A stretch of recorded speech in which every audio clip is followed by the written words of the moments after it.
nananawagan na po tayo na ang punot dulo ng lahat ng ito, anuman ang patutunguhan ng Senate Blue Ribbon Investigation o ng mga diskarte sarswela sa loob ng House of Representatives, iisa po ang punot dulo nito lahat. Para mamaya. Walang pagnanakaw, walang pandarambong na magaganap kung hindi ito pinayagan, kung hindi ito ginawa at hindi kinonsente ni Marcos at ni Romualdez. Si Romualdez, sila Saltico at mga alipores nila sa Kongreso, sila po ang nagdidisenyo kung paano gamitin ang poder ng Kongreso upang pagnakawan ng kaban ng bayan. Tama? Pero sino ang gumagawa na maging batas ng pagnanakaw na ito sa pamamagitan ng budget? Si Marcos po ang pumipirma na maging General Appropriations Act o GAA ang budget bill. Walang pondo na mananakaw ang mga Diskaya family, ang mga korporasyon at kumpanya ni Sanlico at ng mga sindikato at kriminal na contractors kung hindi lalabas ang pondo. Tama? Sino nagpapalabas ng pondo mula sa DBM? Si Marcos po. Sino ang pumipirma ng budget bill para maging batas? Si Marcos po. Sino ang diskartidor na gumagawa ng paraan para katayin, gawing sindikato, istapahin at durubuhin ang pondo mula sa Kongreso? Sila Martin Romualdez. Pero sino ang nagpapatupad sa pamamagitan ng pagpirma ng magiging ito ay General Appropriations Act? Si Marcos Jr. Correct. Sino ang nagpaparelease sa DBM upang bayaran ang mga sindikato at magnanakaw ng mga kontraktor? Si Marcos din po. At nakita natin ang DPWH ay naging daluyan at dugtungan ng pagnanakaw na ito. Pero narinig pa natin na pinagalitan, pinakasuhan at ipinakulong ni Marcos ang mga magnanakaw sa DPWH. Hindi! Ibig sabihin po, kasapwat sila. Tama! Kasapwat sila. Kaya mali na ang ating galit ay ang ating lamang tatargetin ang mga kontraktor na kriminal. Bagamat yan ay naiintindihan natin na damdamin ng mamamayan, subalit hindi pwede na hindi natin tumbukin ang pinakasentro ng problema. Ang pinakasentro ng problema, punot-dulo nito, ay ang pasimuno ng diskartihan ng magpinsang Marcos at Romualdez. Ang mga kontraktor na magnanakaw, sisingilin din po natin. Dapat silang kasuhan, dapat bawiin ang kanilang pagnanakaw sa kaban ng bayan. Tama po yan. Pero hindi sa pamamagitan ng karahasan, hindi sa pamamagitan ng pananakit, kundi sa pamamagitan ng pagsasampa ng kaso. O bakit hindi inutusan ni Marcos ang mga abogado ng gobyerno na sampahan ng kaso? Sila Saltico, sila Diskaya, at ang mga sindikato na kontraktor. Kung ikaw ang presidente ng Pilipinas, you have the power to give the marching orders to all the operations and machinery of the state because you are the head of the government and you are the head of the state. Bakit walang utos si Marcos sa mga abogado ng gobyerno na mag-file ng kaso at i-prosecute, ipakulong at pawiin ang mga ninakaw na mga sindikato at kriminal na contractors at mga magnanakaw at mga mandarambong ng mga kongresista? Bakit tahimik siya? Hindi pwedeng maghugas kamay si Marcos at sila Romualdez. Kailangan po ang paninindigan at pananaw ng mamamayan ay matalas, matuwid, at dapat po tinutumbok natin ang pinaka-problema. There will be no plunder and there will be no monumental restoration of corruption if Marcos did not consent and did not agree na gawin ito ni Romualdez at ng asawa niya. Yan po ang totoo dyan. Sinisindikato ng gobyerno ang taong bayan, hindi lamang ang mga magnanakaw at sindikato ng mga contractors. Ang ganitong kalagayan ngayon, hindi natin pinapangunahan si Senator Marcoleta, pero alam natin ang mga politikong ito ay may mga limitasyon ang kanilang pwedeng gawin. Si Senator Ping Lacson, si Mayor Magalang at si Senator Marcoleta, ayaw nilang tumbukin sino ang punot dulo nito lahat. Di ba? Iniiwasan nila. At ang masama pa, ang namuno ng kurakot na DPWH ay parang pat in the back lang, parang ganito, Brother Oliver. Okay na, Secretary Bunuan, nag-resign ka na, okay na. Absuelto ka na, tarantado. Hindi pwede yon. Ang pananakutang kriminal ni Bunuan ay kapareho lang din sa pananakutang kriminal ng mga district engineer at ng kaniyang mga undersecretary. Ang pananakutang kriminal ng DPWH ay kapareho lang din po sa pananagutan ng sindikato at mga kriminal na kontraktor. Bakit hindi ito tinutumbok? Bakit natin hinahayaan na hindi sigilin sa Senate Blue Ribbon Committee ni Senator Marcoleta na ang punot-tulo nito lahat ay si Marcos at si Romualdez na sila ang nagdisenyo na ang sindikato na tinatawag na congressional insertions o kaya ang tinatawag na mga pork barrel na ito ang pinagpulan niyan, pinayagan ni Marcos na pumasok ang mga illegal at diskarte na budget insertion ng Kongreso sapagkat ginagamit ito para bilhin ang artificial loyalty ng mga congressman para kunwari may suporta sila mula sa Kongreso. Pero kung titingnan natin ang malalim na pagsusuri, ang pumipirma ng budget para maging legal ang pangnanakaw at mamobilisa ang pandarambong sa kabanang bayan, it starts all with Marcos signing the budget bill into becoming a General Appropriations Act.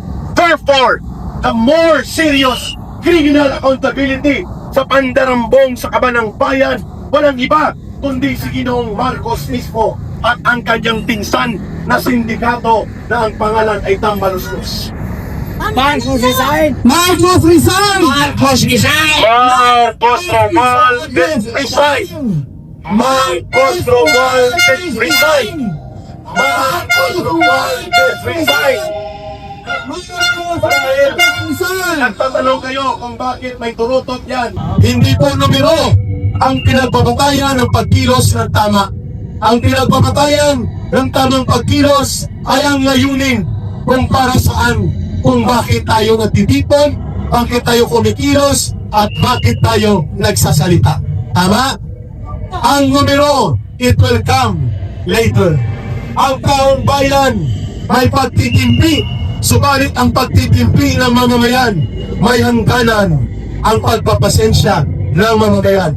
Ang mahalaga ay tayo na mga mula at tayo na mayroon pong pag-unawa sa kalagayan ng ating bayan ay hindi tayo pumapayag na turahimik tayo. Kailangan magsalita, manindigan at magkaroon po tayo ng malakas na panawagan. Bagamat sisingilin natin at dapat mawilin ang nakaw na kayamanan na pinagpapasasara ng mga kriminal na contractors, mga sindikato ng DPWH. Dapat lang tayong magalit sa kanila. Subalit hindi tayo magagalit sa punot-tulog pasimunog nito lahat, who is Marcos as of what si Romualdez.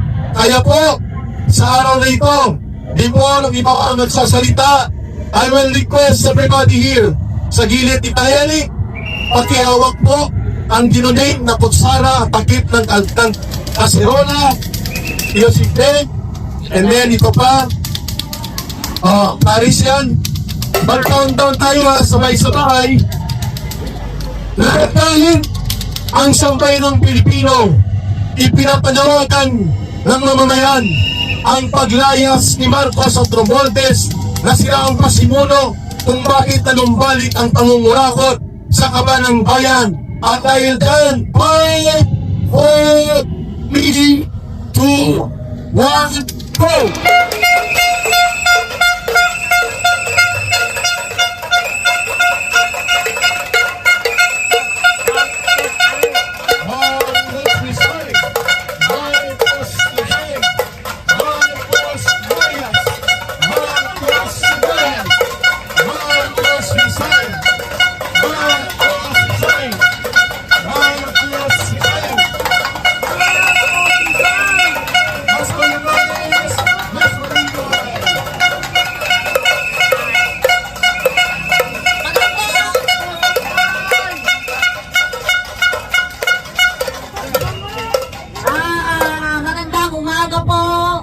Mayong punta sa kanal. Assalamualaikum warahmatullahi wabarakatuh. Gusto ko lang pong imuwanagan sa lahat ng mga manonood, sa lahat ng mga subscribers, followers ng mga ating mga vloggers. Hindi po tayo pumunta rito para magpasikat. Pumunta po rito ang mga Pilipino para ilabas ang reklamo na naganap ng flood control. Sa lahat po ng Pilipino na kasalukuyan nakakaranas ng binabaha dahil sa kamulas-ubat ng nagbubuno sa Bansang Pilipinas. Kaya po ay pumunta upang ipakita ang reklamo na namamanap ng kurasyon sa ating bansa. Huwag po tayo magreklamo dyan po sa aking live na Facebook at TikTok. Nasabihan ko po kayo, itong laban na to hindi lang kami ang mga tunay ni supporter. Bakit po kayo makikiaman? Ngayon po ay nandito, huwag panawagan. Ikaw na, Martin Rogate, na bumabay na. Ay, hindi ito.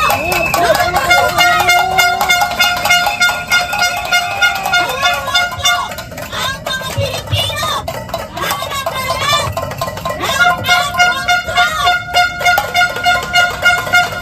hindi po tayo nandito para maghasik ng lagim sa lahat ng mga nakakapanood. Ako po ay nakikiusap. Ilabas nyo ang mga reklamo nyo!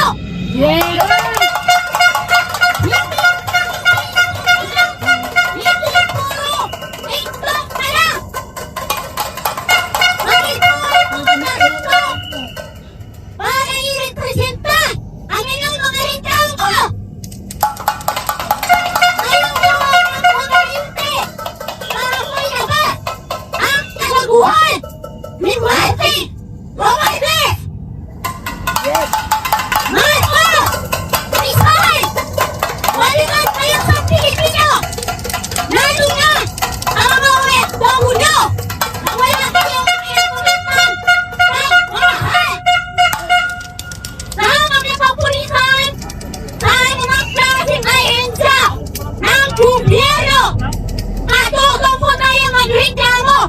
Huwag po tayong matakot sa pangpangalaunang pangpabastos ng kasalukuyan na umugulo sa Pilipinas! Hanggang po ay hindi tayo magsalita. Paano na ang kinabukasan ng inyong mga anak? Inyong mga apo ay kadarating ng mga henerasyon sa lagi pong nag-iingay at mga drone, mga fake drone, naawa kayo. Yang mga pera na binabayad sa inyo, mauubos din yan dahil hindi po kasya sa mga binibili po sa kasalukuyan na nagmamahal ang mga presyo.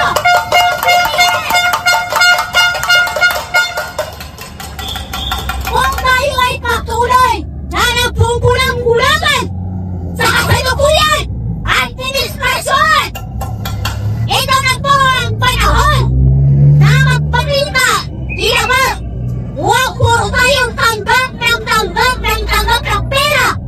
Hindi po yan nakakatulog. Pawawalan po kayo.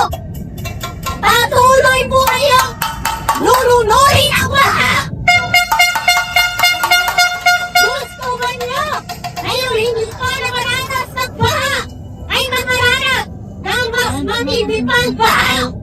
Gusto ba niyo malunod ang inyong mga anak? Mga sanggol! Ako po ay nagagalit bilang isang Pilipino, bilang isang mamamayan, Muslim. Ako po ay nandito sa harap nyo. Hindi po ako nahihira. Iba ang mga troll ng mga bayaran Hindi po tayo dapat magpabayad. Hindi tayo mababayaran bilang isang Pilipino. Mga kababayan ko, kung sino man ang nakakarinig at nakakapanood sa mga live ng mga vloggers, utang na loob ang pera, pwede nang kinain kapag nagbago ang buhay ng bawat Pilipino.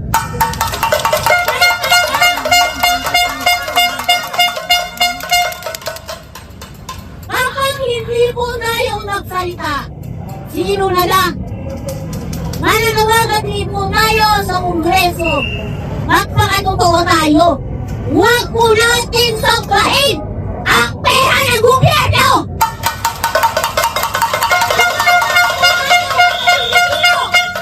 Na patuloy na naghihirap ng dahil sa korupsyon.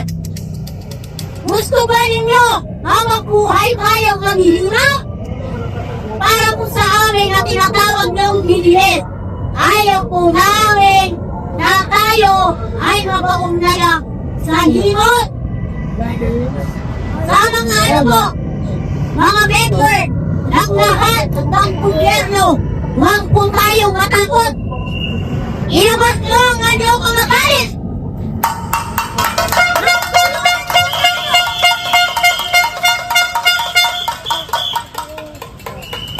Mabuhay ang sambayaran! Tayo ay nandito hindi para magasin ng hangin! Hindi po tayo nandito para manira ng kapwa! Tayo po ay naglalabas tayo ng sama, ng buo, ng kasalukuyan, gobyerno! Patuloy tayo! Pinamalahunan! Patuloy po tayo! Pinamahirapan!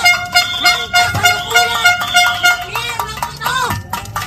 Hindi po ako nakakapaya na patuloy ang pagpamalahura ni Martin Romualdez! Martin Romualdez! Lumayas ka na!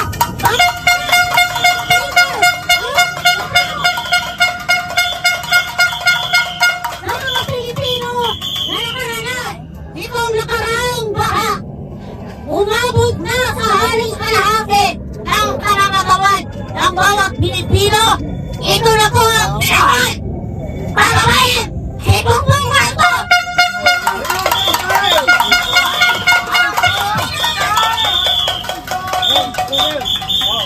Ang pagpapagpapagpapag ang Pakinggan natin. Ngayong alas 11, magsisimula na ang panawagan ng pagkondina, pagtutol at panawagan na singilin at pagbayarin ang gobyernong Marcos at Romualdez sa kanilang pananagutan sa paglubha ng korupsyon, pandarambong at mga pangungulimbat sa kaban ng bayan.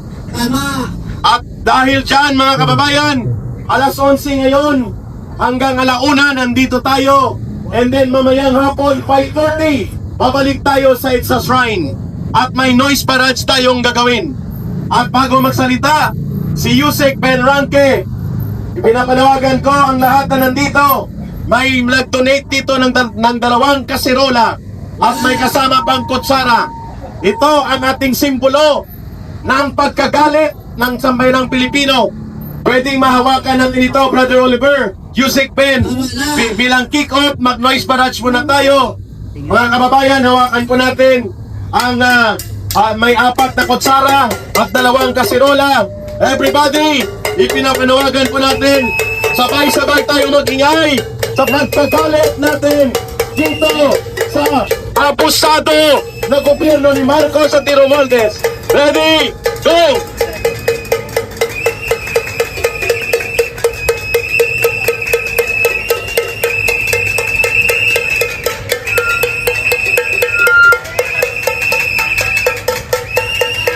Mag-ingay po tayo mga kababayan. Ipagpatuloy ang pag-iingay. 1 minuto bilang pangbuhat. Galit na ang sambayanang Pilipino. Ayaw nating manatili na ang ating bansa pinag-arihan ng mga magnanakaw at mga kurakot sa bayan, mag-ingay tayo. At ngayon, magsisimula na sa buong Pilipinas. Ngayong araw, Black Friday, lalabas ang taong bayan at sila po ay sumisigaw. Marcos at Romualdez papanagutin sa paglala ng korupsyon, pandarambong at mga pagnanakaw sa flood control at iba't ibang proyekto ng gobyerno. 1 minuto na pag-iingay bago magsimula ang ating programang ito sa gilid ng EDSA sign. Ready, go!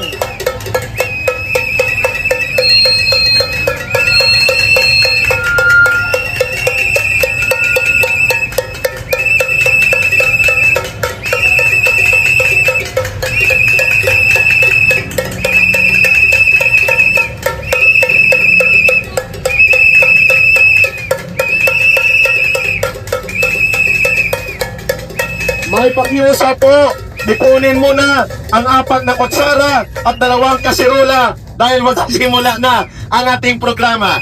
Ilagay mo na dito, bakit 3 na lang ang kutsara? Sana ang 1 kutsara. Mga kababayan, pakinggan natin ang panawagan at boses ng sambayang Pilipino. Narito po si Undersecretary Ben Ranque. Malakas ba ang boses ko? Una mo ng iko. Hello. Ayun na. Tama na! Okay na. Sobra na! Pababain na! Ang pangag sa Pangulong Bansa! Ang baliw pangag na Pangulo sa ating bansa! Tama na! Sobra na! Bumaba ka na! Mag-resign na! Mga kababayan kong Pilipino, matagal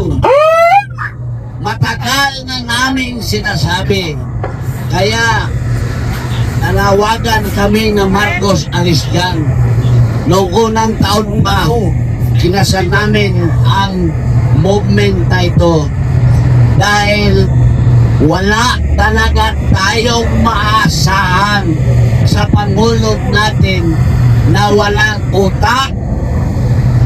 Walang utak ang ating Pangulo. Ngayon, divine intervention. Nangyari ang mga pagulan, mga pagbaha. Lumulutang ang mga buhaya. Diba? Lumulutang ang mga buhaya. Ibig sabihin, pinapakita ng ating Panginoon na tama ang panawagan ninyo ng Marcos Alisgan. Pinalulutang niya ang mga buhaya upang malaman ng mga tao sa bansa at sa buong mundo na ang nagpapakain ng mga buhaya na galing sa pira ng ating mga buwis ay simbangan BBM. Siyang ang nagpirma ng budget. Kaya doon nagsisisi kami. Bakit tumulong din kami? Tayo na baging presidente siya.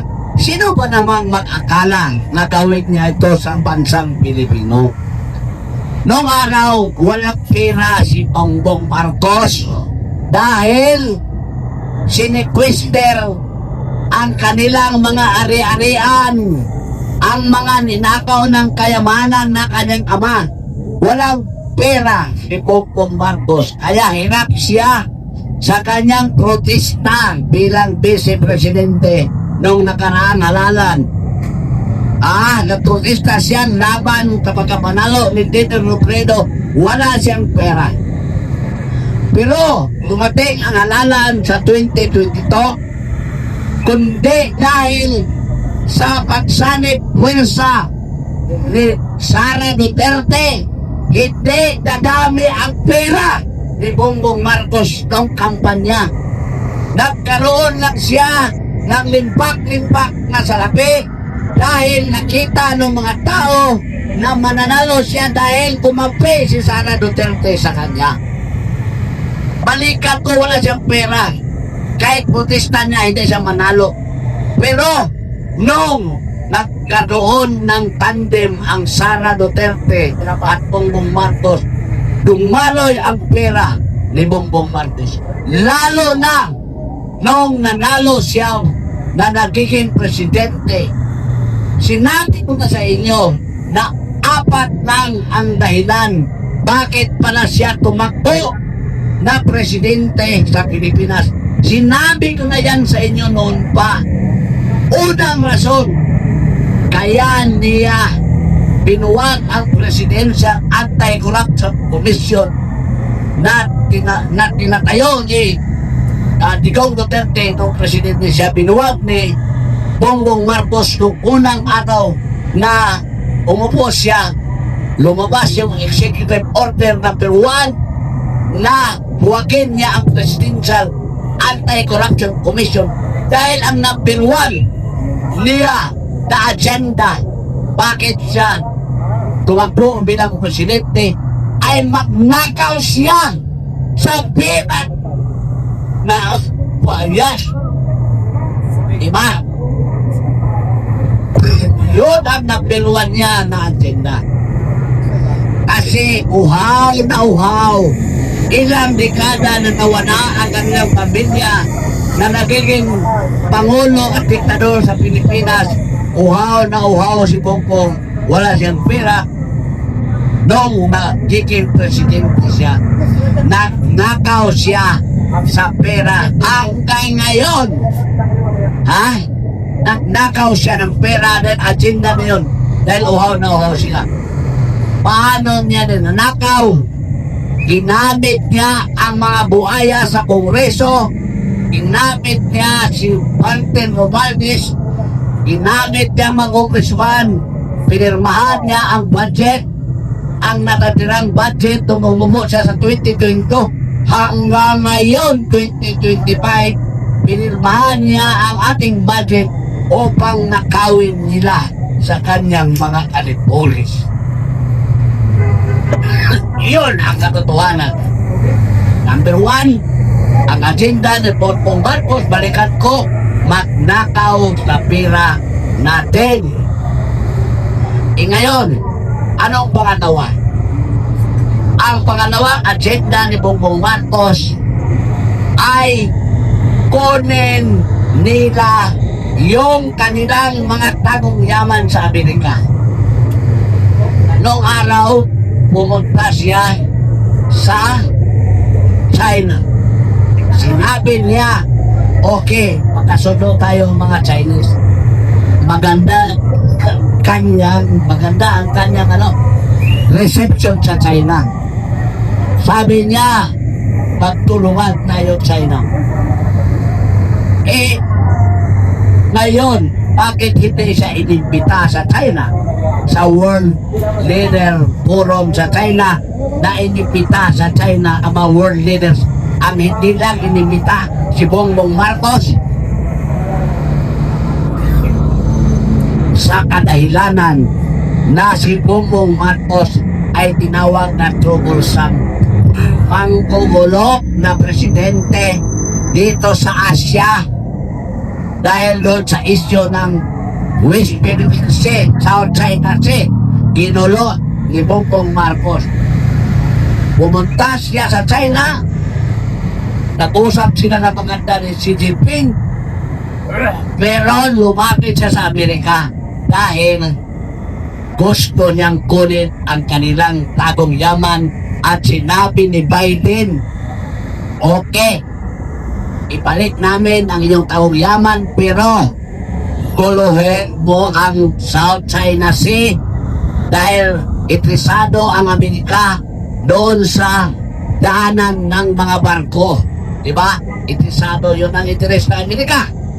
Saka papuntahin ko ang 4 na itka namin sa Pilipinas, lalo na yung mga nuclear na armas. Natupad ang hiling ng Amerika na galit ang China. Kadet, nag-agawat ang mga buhaya, magnakaw sa kanyang pera.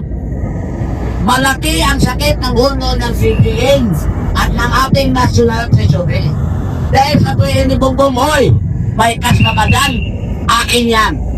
Oy, sabi si Lisa, oy, punduhan mo tong project ko na nag-advance na ako ng pira sa mga kontraktor. Oy, yun sabi na naman ni Martin Romualdez, oh, Tiben, pensioner, ang akin ha, kasi meron akong nag-advance sa mga kontraktor. Yan naman. At yung mga congressman pa, nag-agawan sila sa pira ng bayan. Sabi ng Digil, sabi ng Totsero, wala na tayong pira, mangungutang tayo. O puro utang ang ginawa ni Bangag sa ating utang. Dahil nanakawin nila yung mga utang na yan. Binibintama din to para nakawin. Nangungutang. Kinukurakot ng mga buhaya. Ano ang nangyari sa ating bansa? Wala tayong magandang relasyon sa mga bansa sa mundo dahil inulungan ni Bangag. Pero magkabira lang ang China, Amerika, madadamay ang mga neighboring countries.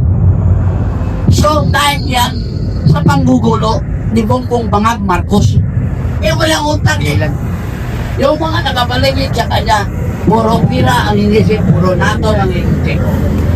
Yun naman si Bangag, iba ang agenda.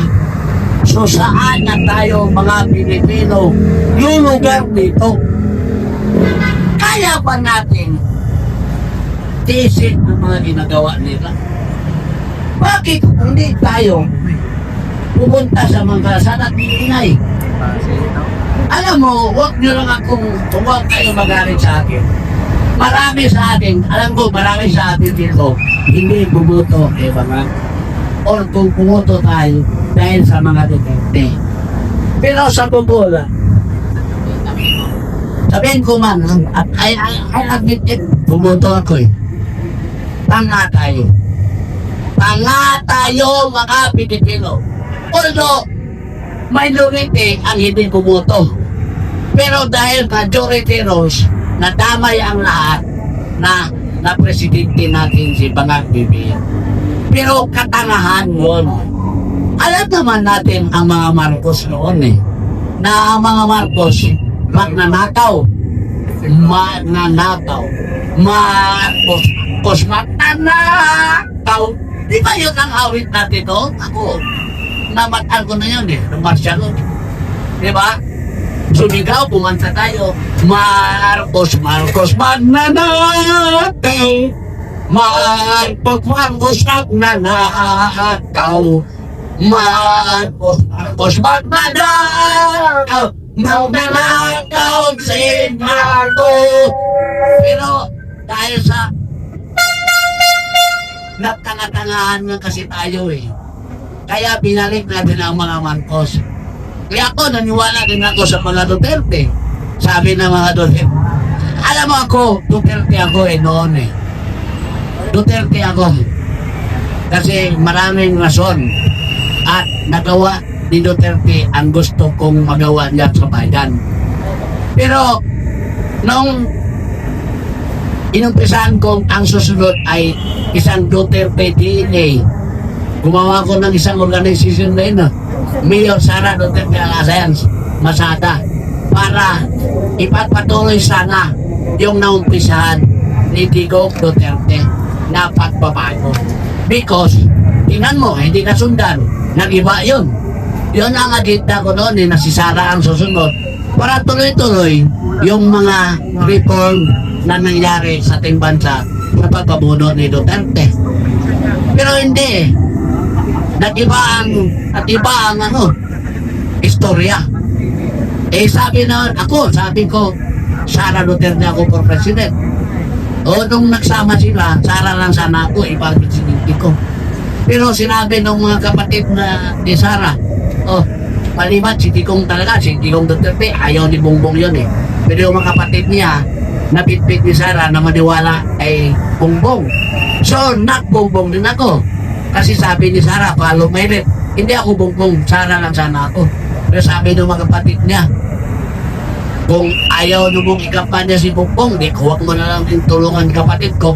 O ngayon, nagsisisira. Dahil kahit ama nila nakulong, pinakulong ang bangak na presidente, pinulungan nila. Diba? Pero that's history.